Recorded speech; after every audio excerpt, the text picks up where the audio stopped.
Hello everyone and welcome back to my channel. My name is Rachel. I am a homeschooling mom to two boys, a kindergartner and a preschool. And I am so happy that you are stopping by my channel. In today's video, we are going to talk about the mid-year review of my kindergartner's curriculum and how things are going.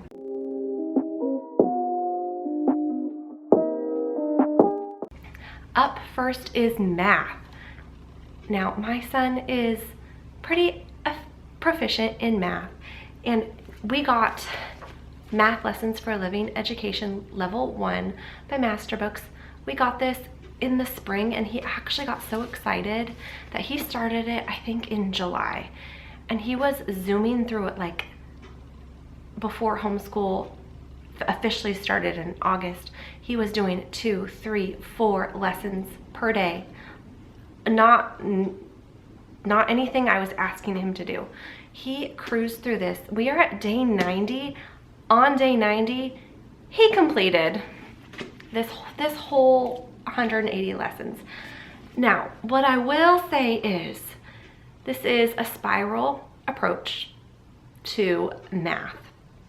And it is a bit repetitive, especially for a child that math comes super easy to him. It's a bit repetitive. So yes, I ripped out a few lessons, probably between 10 to 20 lessons. I was like, we do not need to do this again. We're not doing this. So yes, he didn't do every single lesson, but he definitely knows all the concepts from this book. So we are moving on to the next level of Math Lessons for a Living Education. It's right here. It's the dog one. So we're doing level 2. And I chose to stick with this curriculum because in level 1, it didn't cover any money concepts or measuring concepts. So I wanted to make sure that he had that information before we switch curriculums. So after this math, we have not started it. So I'm looking forward to starting it, but probably after this, we probably are gonna switch to Singapore. Like I said in a previous video, we are using The Good and the Beautiful Level K. This is their old edition. Now, about a week, maybe 2 weeks into using this curriculum, I very quickly realized that he just needed a phonics program. And we added Prenda treasure hunt reading, which I'll talk about in a minute. Overall, he's not exactly loving this curriculum. There are some tiers, and that's why we're going really slow. He does this 3 days a week while he does his treasure hunt reading 2 days a week. We are at currently lesson 56. We will continue to do just 3 lessons a week. I think that's enough for him to learn the concepts. And during the summer, we'll finish out this program, most likely. One of the biggest challenges with this program for my son is that like I said, he's so proficient in math that he thinks that the concepts should come as easily in language arts. But English learning is hard. There's a lot of rules, there's a lot of concepts that aren't as concrete as math. So that is currently the biggest barrier, but I think that would be with any language arts program.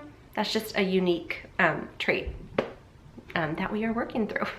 Next up is treasure hunt reading. We do treasure hunt reading 2 days a week. It is a phonics program that is multi-sensory.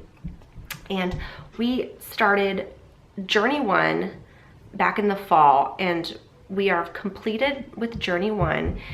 And like I said in a previous video, Journey 1 is basic consonants and short vowels. Next up is our social studies curriculum. We are using Around the World with Picture Books Part 1 by Beautiful Feet Books. And with this, we are just taking our time. We've been doing basically a country a month, and that works well for us because there are a lot of literature pieces in this program. So far, we've done a unit on China, Japan, Thailand, and we're currently on India. Now with this curriculum, I only bought the teacher manual. I pick up all the books from the library, and there's only been one book that my son has requested we buy, and of course I bought it for him, and that is the book from Thailand, Elephants of the Tsunami. The first time we read that book, he was like, "Again, Mom, I need to read this again and again and again."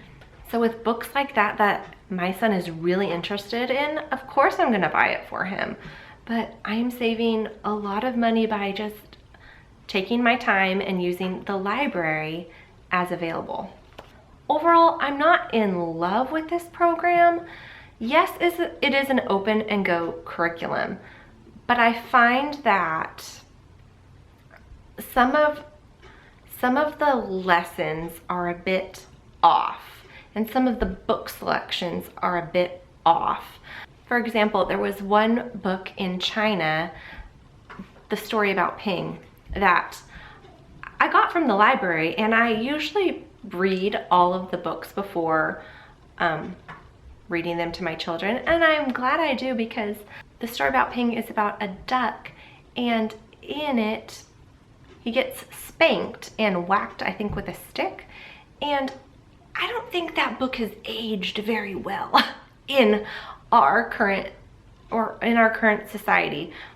There are just a few odd book choices throughout this curriculum that I'm like, I'm not so sure that I'm all for that. Then on the other hand, there are some beautiful book choices like Grandfather's Journey.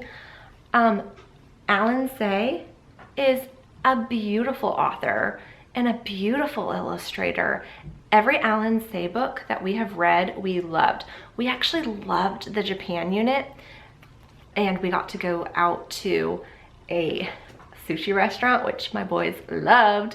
But Japan was a really good unit, and Thailand, although it was short, that Elephants of the Tsunami book, my son absolutely loved. But overall, this curriculum, it's not my favorite, but it is getting the job done. They know the continent song, which is awesome. They know where all the continents are, both my kindergartner and my preschooler, and they are learning about countries within those continents. So I am overall happy, and I will just edit and screen books as I see appropriate. We are doing Learning Without Tears, Kickstart to Kindergarten for his handwriting, for his penmanship, and we are about almost halfway through.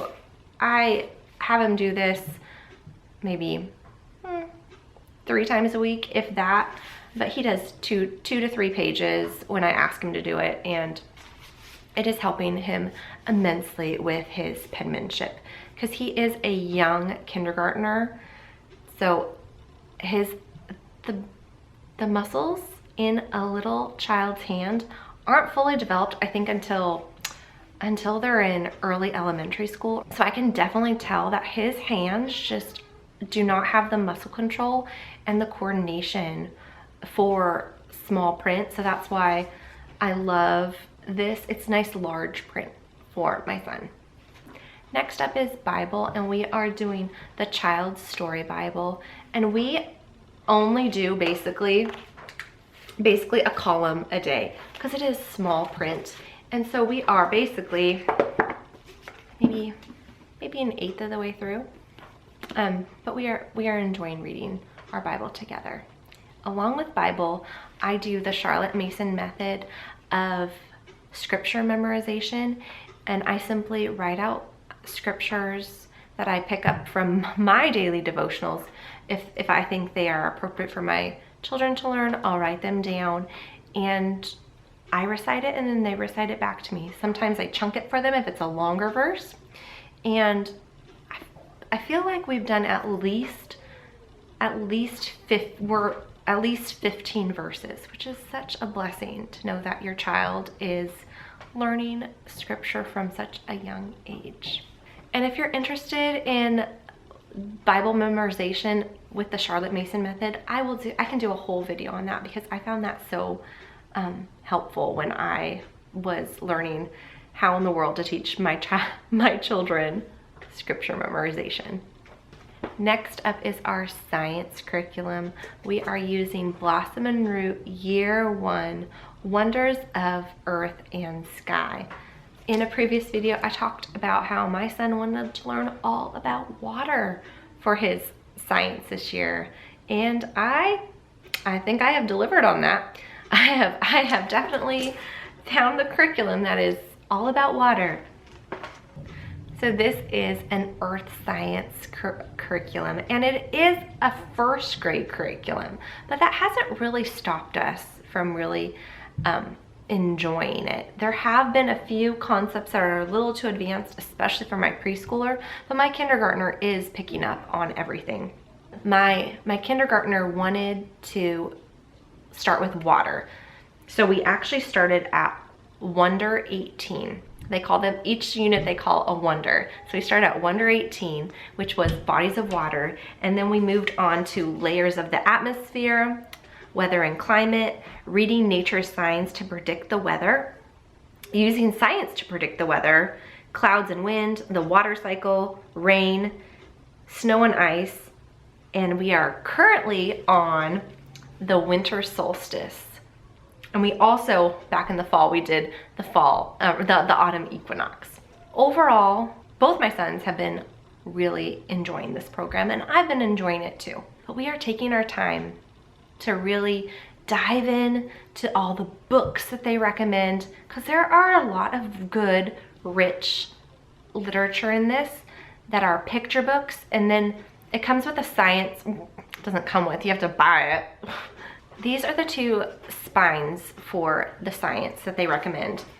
This beautiful Nature Anatomy, The Curious Parts and Pieces of the Natural World by Julia Rothman. And then Super Earth Encyclopedia by DK.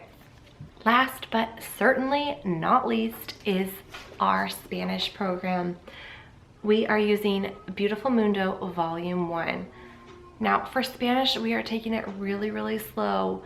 We are only on week 4, and that is because we need a lot of repetition for the Spanish. But we have been learning such fun songs, and so they know the days of the week, they know the months of the year, they know some of their numbers, they know a lot of little cute Spanish songs. So it's nice to incorporate simple Spanish at mealtime, throughout our daily routine, and incorporating language. And that's the immersion that I want to be doing for Spanish, because that's the natural way to develop a language. Not through verb conjugation. I want to shout that to the high heavens of the school system. I think that is everything for this video for my kindergartner's mid-year review. We are 90 days in. I am just thrilled with how much he is learning and progressing, and where we're gonna go from here.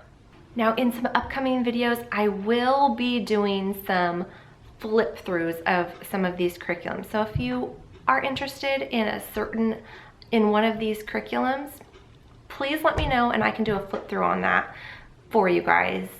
Thank you guys so much for watching. If you like what you see, hit that thumbs up. That would make my day. That would make my day.